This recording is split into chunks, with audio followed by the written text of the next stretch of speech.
करने के लिए सदर अस्पताल गया। जब सदर अस्पताल गया तो पता चला एम्बुलेंस सही नहीं हुआ। हाँ, विधायक सबसे मैंने कंसल्ट किया, किन्हीं से मुझे हेल्प, सब बोलते रहे कि हाँ देखता हूँ देखता हूँ। नमस्कार, एक बार आप फिर से देख रहे हैं ज़िला टॉप और मैं अमित सिंह। कोरोना महामारी और कोरोना से लड़ने की कहानी, रोज़ लगातार बढ़ती लाशों की संख्या, रोज़ संक्रमितों की संख्याओं के आंकड़े आपने रोज़ आप देखते होंगे, टीवी पर देखते होंगे, अपने मोबाइल स्क्रीन पर देखते होंगे।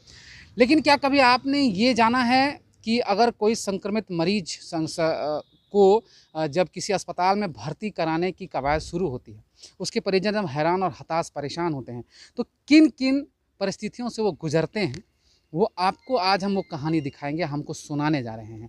दरअसल हमारे साथ जो मौजूद हैं, आज एक ऐसा युवा हमारे साथ मौजूद है जिसने अपने पिताजी को खोया है, और ये पूरी कहानी वो बताएगा कि किस प्रकार उसने कोरोना से लड़ा। कोरोना से तो उसके पिताजी लड़ रहे थे, लेकिन इस सिस्टम से, इस पूरे सिस्टम से और पूरे जो है यहाँ पर जो तंत्र फैला हुआ है, जो कि कोरोना के नाम पर क्या चल रहा है, उससे किस प्रकार से इस लड़के ने लड़ा है, ये कहानी आज वो आपको बताएगा, वो अपने मुखारबिन से बताएगा। तो सबसे पहले बताइए कि आपका नाम क्या है? मेरा नाम अभिनव है, अभिनव स्वरूप। तो शुरू से बताइएगा शॉर्ट में कि क्या हुआ था आपके साथ और क्या क्या तकलीफें आपने झेली। स्टार्टिंग तो उसी दिन से हो गए थे जिस दिन से मैंने कोरोना का चेकिंग कराने के लिए अपने पापा को सदर अस्पताल ले गया था। क्योंकि जैसे ही मैंने सदर अस्पताल गया और वहाँ देखा, स्थिति इतनी ख़राब लग रही थी मुझे देखकर कि यदि कोई कोरोना पेशेंट वहाँ ना भी हो तो उतने भीड़ भाड़ में वो भी संक्रमित हो सकता है। ऐसी कुछ थी स्थिति। जैसे उसके बाद मेरे पापा कुछ मतलब वो नंबर सिस्टम से देते हैं चेक करने के लिए, पर वहाँ मुझे लगा कि कोई ऐसा सिस्टम होना चाहिए जो कि थोड़ा सा गंभीर जिसका हालत हो, तो उसके जल्दी आप चेक कर लीजिए। सबको आप लाइन में खड़ा कर दिए हैं, किसी का 50 से किसी का 60 नंबर में आता है और अभी 20 और 30 नंबर चल रही है, तो उनको खड़ा रहना पड़ता है। जैसे मेरे पिताजी ही वहाँ पे जब चेक कराने के लिए गए तो उनसे वो कराए, काफ़ी 1 घंटा खड़ा रहना पड़ा, और उसी वक्त उसकी हालत थोड़ी सी बिगड़ी हुई थी। उसके बाद क्या हुआ? उसके बाद क्या हुआ कि मुझे लगा कि नहीं, अब सदर अस्पताल में तो नहीं हो पाएगा, तो हमने सदर अस्पताल से प्राइवेट हॉस्पिटल का रुख किया। तो वहाँ पर मैंने रुख किया तो उन लोगों ने कुछ पैसा चार्ज किए, जो कि कुछ अमाउंट ही थे, तो हम लोगों ने अमाउंट दिया और वो चार्ज करने के बाद ही वो लोग चेक किए। कोरोना का जांच हो गया पैसे देने के बाद? ठीक है। उसके बाद जब जांच में पॉजिटिव आपके पिताजी निकल गए, उसके बाद जो कहानी शुरू हुई, तकलीफ आपने हमें ऑफ द कैमरा बताया, वो बताएं। तो हुआ क्या कि पिताजी को जब निकली कोरोना पॉजिटिव, तो उससे पहले भी हम लोगों ने कुछ डॉक्टर से दिखाए हुए थे। तो उस डॉक्टर्स ने बोला क्या कि इनका आप सिटी स्कैन करा लीजिए तो पता चल जाएगा कि कितना गया हुआ है। तो हमने सिटी स्कैन कराने के लिए जब पता खोजा कि सिटी स्कैन कहाँ हो सकती है, तो पता चला गोड्डा में जो कराते हैं, तो उसमें से सिर्फ एक ही जगह जहाँ सिटी स्कैन हो जाता है, वो भी कोई प्राइवेट संस्था वो उसको करती है, लैब है, वो भी बंद था। यानी कि आप यहाँ तक देखिए कि हमारे गोड्डा इतनी बड़ी डिस्ट्रिक्ट है, वहाँ एक सरकारी संस्था ऐसा कुछ नहीं है जो कि सिटी स्कैन कर सके। ये तो आगे की कहानी। उसके बाद फिर क्या हुआ? उसके बाद हमने भागलपुर गया, भागलपुर से हमने सिटी स्कैन करा के लाया, सिटी स्कैन कराया, और जिसमें कि भागलपुर में अगले दिन रिपोर्ट मिलना था। अगले दिन रिपोर्ट मिला तो मैंने डॉक्टर को दिखाया, तो डॉक्टर ने जैसे देखा तो तुरंत डॉक्टर ने बोला कि इसको हॉस्पिटल में हॉस्पिटलाइज करना पड़ेगा। तो हम लोगों ने हॉस्पिटल में हॉस्पिटलाइज करने के लिए फिर एम्बुलेंस से कराना था, तो एम्बुलेंस का पता करना किया, तो एम्बुलेंस गोड्डा में आप एम्बुलेंस ढूंढ रहे थे? गोड्डा में। ठीक है। तो मुझे लगा आसानी हो गया, एम्बुलेंस से बोला है तो मिल जाएगी एम्बुलेंस। तो मैंने पता करने के लिए सदर अस्पताल गया। जब सदर अस्पताल गया तो पता चला एम्बुलेंस सही नहीं हुआ, और कुछ एम्बुलेंस मिल रही थी, तो उन्होंने क्लियर डिनाई कर दिया कि हम लोग नहीं ले जा सकते हैं। तो फिर हुआ क्या, सरकारी नहीं या प्राइवेट? नहीं सरकार वहाँ पे गया, मतलब बोला, वहाँ जब मैंने गया उससे पूछने के लिए, अस्पताल में आपको मना कर दिया? अस्पताल में बोला क्या उसका लिए आप एम्बुलेंस ले सकते हैं हमारे यहाँ से, पर वहाँ से कोई सहायता नहीं, बोले कि मैं कैसे ले सकता हूँ। तो सरकारी नंबर दिए गए हैं कुछ एम्बुलेंस के, उस पर जब हमने 108 पे कॉल किया। जब 108 पे कॉल किया तो बोले कि हमारे यहाँ से नॉर्मल मरीज को लिया जाता है, कोरोना पेशेंट को हम लोग नहीं डील करते हैं। तो उन्होंने मुझे एक नंबर दिया, उस नंबर पे मैंने कॉल किया। नंबर था वो नंबर मुझे याद नहीं, पर कुछ 1905 या 1950 ऐसा कुछ नंबर है। तो मैंने कब कॉल किया तो वो कॉल लगा ही नहीं, वो क्योंकि वो कॉल जैसे मैंने लगाया तो उस वक्त बोला कि कार्य से स्थगित किया गया है। उसके बाद की कहानी बताएं। उसके बाद फिर क्या हुआ कि हमें पता चल गया था कि एम्बुलेंस वहाँ से नहीं मिलेगी, तो हम लोगों ने कुछ दोस्तों से बोला कि मुझे गाड़ी चाहिए, तो ऐसा कुछ गाड़ी मिल नहीं रहा था। उसके बाद फिर हुआ क्या कि हमने एम्बुलेंस का जुगाड़ करना स्टार्ट किया, तो कुछ एम्बुलेंस बाहर थे, लगभग सारे एम्बुलेंस ही बाहर थे। कोरोना से मरीज, बीमारी से मरीज बाद में मरेंगे, संक्रमित और जो वो एक जीवाणु कीटाणु आपके शरीर के अंदर घुसता है, उससे आप बाद में मरेंगे। पहले ये जो सरकारी व्यवस्था है वो आपका आधा जान निकाल देती है। जांच से लेकर एम्बुलेंस मिलने तक उस पेशेंट की हालत क्या हुई होगी, वो उसका अंदाज़ा आप लगा सकते हैं कि कितनी देरी हो रही है। आगे की कहानी सुनते हैं। आगे फिर क्या हुआ कि मैंने पापा को जिस अस्पताल में चेक कराया था उसी अस्पताल से कुछ हेल्प मिल गई पापा के ऑलरेडी, और एक दो मित्र उसी जगह हॉस्पिटलाइज थे, और पापा के कुछ मित्र थे वहाँ काम भी कुछ करते थे, हेल्पर टाइप का, पर काम नहीं करते, हेल्प किया करते थे। तो पापा ने उन्हीं से हेल्प लिया, तो उन्होंने ही एम्बुलेंस फिर भेजा अपना। प्राइवेट में आपने जुगाड़ लगा के एम्बुलेंस मंगाया? हाँ, प्राइवेट में जुगाड़ लगा के उन्हें कुछ पैसा लिया। फिर क्या हुआ? उसके बाद फिर मैंने पापा को 22 तारीख की ही रात में, यानी कि मुझे रखनी थी, सॉरी 22 नहीं 21 तारीख की रात में, तो 21 तारीख को काफ़ी मतलब रात में रखा, तो मुझे एम्बुलेंस मैंने ढूंढना स्टार्ट शाम 7 बजे से किया था, कुछ 7 साढ़े 7 बजे से। मुझे एम्बुलेंस ना मिलते मुझे एम्बुलेंस लगभग 11 साढ़े 11 बजे मिली। एम्बुलेंस 11 साढ़े 11 बजे मिली। फिर 5 घंटे आपने एम्बुलेंस को ढूंढा, एम्बुलेंस 5 घंटे तक आपको नहीं मिल पाई? नहीं मिल पाई।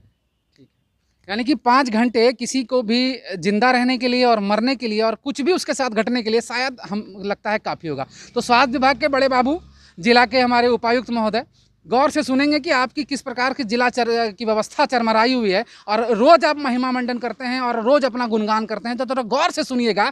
ये जो संदेश है वो आपके जहन तक ज़रूर पहुंचना चाहिए। उसके बाद क्या हुआ? उसके बाद फिर क्या हो गया कि हम लोगों को बोला गया कि इनको एडमिट कराना पड़ेगा। प्राइवेट संस्था तो कुछ पैसा भी ले रहे थे, तो हमने पैसा का उस वक्त सोचा नहीं जितना आप बोले, कोई नहीं सोचता। उस हॉस्पिटल में जिसमें मैंने लिखाया था, तो वो मुझे दिखाया कि ये चार्जेज जो सरकारी हैं, तो मुझे जो पे कर लिया था सरकारी चार्ज बोल के कितना पैसा? 7,500 पर बेड पर डे का 7,500 रुपया। उसके बाद फिर उन्होंने चेक किया, फिर अगले ही दिन बोला कि उनको कोई एक वैक्सीन लगेगी। मुझे नहीं पता था उसको वैक्सीन का क्या है नहीं है, तो उन्होंने कुछ चार्ज रेमडेसिविर मुझे नहीं उस वक्त पता था, पर उन्होंने नाम बोला कि रेमडेसिविर वैक्सीन इनको लगना है, तो वो क्या लगा दूं? तो मैंने बोला हाँ जो भी आप लगाइए, अभी तो ज़रूरी है ना कि इनको बचाना है, जान बचाना है। तो फिर उन्होंने कुछ उनका चार्ज मांगा कि इतना है, तो मैंने बोला उनसे कि ये तो बहुत ज़्यादा है। बोलता नहीं, मार्केट में ये मिल ही नहीं रहा है, तो मैं जो आपको ला के दूंगा तो कहीं से जुगाड़ करके दूंगा। तो मैंने बोला सोचा जुगाड़ कीजिए, जहाँ से कीजिए आप कीजिए, और उसका जो मेरे पिताजी की जान बचनी चाहिए, जान बचनी। तो क्या आप हाँ कैमरे में बताएंगे कि कितना दाम आपने एक इंजेक्शन का चुकाया था, कि लोगों को पता होना चाहिए, सरकार के यहाँ तंत्र को, कि रेमडेसिविर कितने रुपए में बेचा जा रहा है? रेमडेसिविर में एग्जैक्ट दाम तो नहीं बता सकता, क्योंकि मैंने जो पे किया था बस इतना बता सकता हूँ कि हमारे भारत में 60% लोग जितने मंथली कमाते हैं, 60% लोग मंथली जितना इनकम है उनका, उतना मुझे 2 वैक्सीन का पे करना पड़ा था, उससे ज़्यादा 60% लोग, यानी कि 10-20 हज़ार रुपये आपने 2 वैक्सीन का पेड कर दिया। एक वैक्सीन का लगभग समझ सकते हैं आप, लेकिन लगभग 10,000 रुपये आप समझ सकते हैं। एग्जैक्ट तो नहीं बता सकता हूँ, पर हाँ इतना समझ सकते हैं। एक का वो 6 लगना था। उसके बाद क्या हुआ? क्या मुझे 6 लगना था उनको, लेकिन वो उनको 2 ही लग पाया था, क्योंकि 23 तारीख को लगा। उसके बाद शाम में तो मेरे पापा दुनिया को छोड़ चुके थे।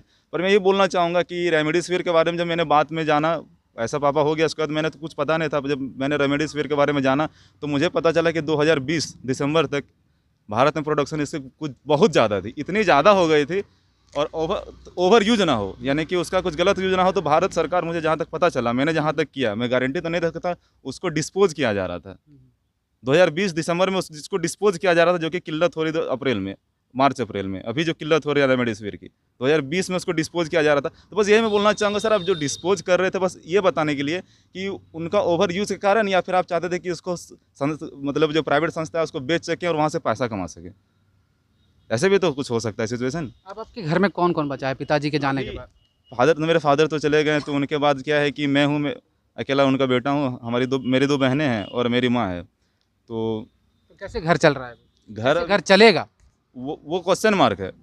घर कैसे चलेगा वो पूरा का पूरा क्वेश्चन मार्क है। क्या उसकी मेरे बहन की पढ़ाई, हमें तो पढ़ाई कर रहा था, मेरे 2 बहन वो लोग बाहर में पढ़ाई कर रही थी। पापा शिक्षक प्रभारी प्रिंसिपल थे कुर्मीचक हाई स्कूल के। क्या नाम था उनका? नाम वैद्यनाथ तुरी। तो ये सिस्टम की मार है साहब। आप कहेंगे कि इसकी जान कोरोना से गई है, तो हम कहेंगे शायद नहीं, क्योंकि जिस प्रकार से ये कहानी ये लड़का बयां कर रहा है, जिसने अपने बाप को खोया है, अपने सर से जिसने साया उठते देखा है, दर बदर चंद प्रत्येक मिनटों को इसने महसूस किया है कि अब मेरे पिताजी मरने वाले हैं। कोरोना के जांच से लेकर एम्बुलेंस के मिलने तक, एम्बुलेंस के मिलने से लेकर प्राइवेट अस्पताल के शोषण तक, और रेमडेसिविर लगभग 9 से 10 हज़ार तक रेमडेसिविर का इंजेक्शन खरीद कर अपने पिताजी को लगाने तक जो इस युवा ने झेला है, शायद ये आप नहीं झेले होंगे, ना झेलेंगे, क्योंकि आप बड़े बाबू हैं। एक बात और कुछ कहना चाह रहे हैं ये। जैसे कि मैं 22 तारीख को जब मैंने रखा तो शाम में बोले कि पापा की हालत आपकी कुछ ज़्यादा ख़राब है, तो इनको शायद आप यदि चाहें तो यदि इससे अच्छा कहीं व्यवस्था मिल सकती है तो आप कर सकते हैं। तो मैंने 23 तारीख को सुबह ही ढूंढना स्टार्ट किया कि कोई यदि मिल जाए अच्छी सी व्यवस्था, यानी कि वेंटिलेटर। मैंने जहाँ रखा था वहाँ सेमी था, जहाँ तक मुझे पता चला फुलने नहीं था। तो मैंने सोचा कि पापा की जान ज़्यादा अच्छी, मतलब मुझे किसी तरह तो बचानी होगी, तो मैंने वेंटिलेटर का पता करना स्टार्ट किया। तो गोड्डा में तो एक भी नहीं थी उस वक्त तक, वेंटिलेटर एक भी नहीं थी गोड्डा में। उसके बाद फिर क्या हुआ, मैंने जब पता किया तो पता चला गोड्डा में है ही नहीं। अब है या नहीं पता नहीं, मैंने जहाँ तक मैंने पता किया बोला पता चला नहीं है। फिर मैंने सोचा कि चलो बाहर में पता करते हैं। पूरे झारखंड में तो कहीं जगह मिली ही नहीं, एक भी जगह नहीं मिली तो जहाँ के मैं पापा को ले जा सकूँ। 23 तारीख की सुबह की बात है, मैंने पता किया। उसके बाद 2 या 3 दिन बाद मैंने न्यूज़ पढ़ा। तो न्यूज़ पढ़ा, मुझे थोड़ी सी ख़राब लगी कि हमारे यहाँ के जो विधायक हैं उन्होंने बोला कि हाँ मैं दूंगा सदर अस्पताल वेंटिलेटर 6 या 7 बोले दूंगा, उसमें 1 या 2 सप्ताह लगेगा। यानी कुछ बेड उसको ऑक्सीजन से लेस कर बनाऊंगा और वेंटिलेटर 6 से 7 दूंगा, जिसमें 1-2 सप्ताह लगेगा। मैं बस ये बोलना चाहूँगा सर, 1-2 सप्ताह आप लगाइएगा, 1-2 जाने रोज़ जा रही है सर, इतनी लेट मत कीजिए। क्योंकि आप लोगों का बस बोलने का काम नहीं है, हम लोग में पता चलता है ना कि जिसका कोई गार्जियन चले जाता है उसके बाद फिर क्या होता है वो महसूस। खैर, तस्वीर है, सब कुछ साफ है, और ये लड़का झूठ नहीं बोल रहा है साहब, इसने अपना बाप खोया है। ये कोई कहानी नहीं बना रहा है।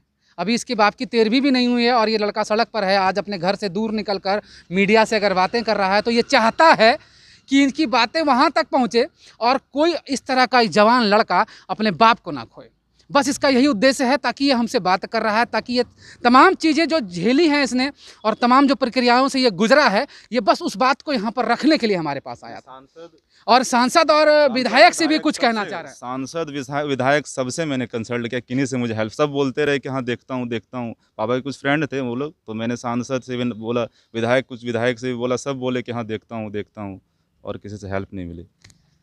यहाँ लोग ऑक्सीजन से मर रहे हैं, ऑक्सीजन की कमी से मर रहे हैं, और रेमडेसिविर इंजेक्शन की वजह से मर रहे हैं, वेंटिलेटर की नहीं मिलने की वजह से मर रहे हैं। और आप सांसद जी और विधायक जी बादाम भेजिए, बादाम खिलाइए एक दूसरे को और अपनी बुद्धि बढ़ाइए, क्योंकि इससे ज़्यादा आप लोगों के बस में है नहीं शायद। क्योंकि जिस प्रकार से स्थिति बनी हुई है, इससे ज़्यादा क्या कह सकते हैं। आज इसने अपना बाप खोया है, कल कोई भी अपना बाप खोएगा, क्योंकि जो सिस्टम है वो खुद वेंटिलेटर पर है। मैं रोज़ कहूँगा और दावे के साथ कहूँगा, चाहे आप इसे जितना भी नकार क्यों ना लें। यही बोलूँगा कि हमारे जितने भी सिस्टम है या फिर भारत को जो चलाने वाले हैं, तो सर ये मैं नहीं कहूँगा, कहना गलत होगा, कहीं हद तक कहना तक सही है कि कोरोना से लोग मर रहे हैं कोरोना से। बस यही बोलूँगा कि कोविड-19 से उतने लोग नहीं मर रहे हैं जितना कोविड-19 के ट्रीटमेंट ना होने के कारण लोग मर रहे हैं।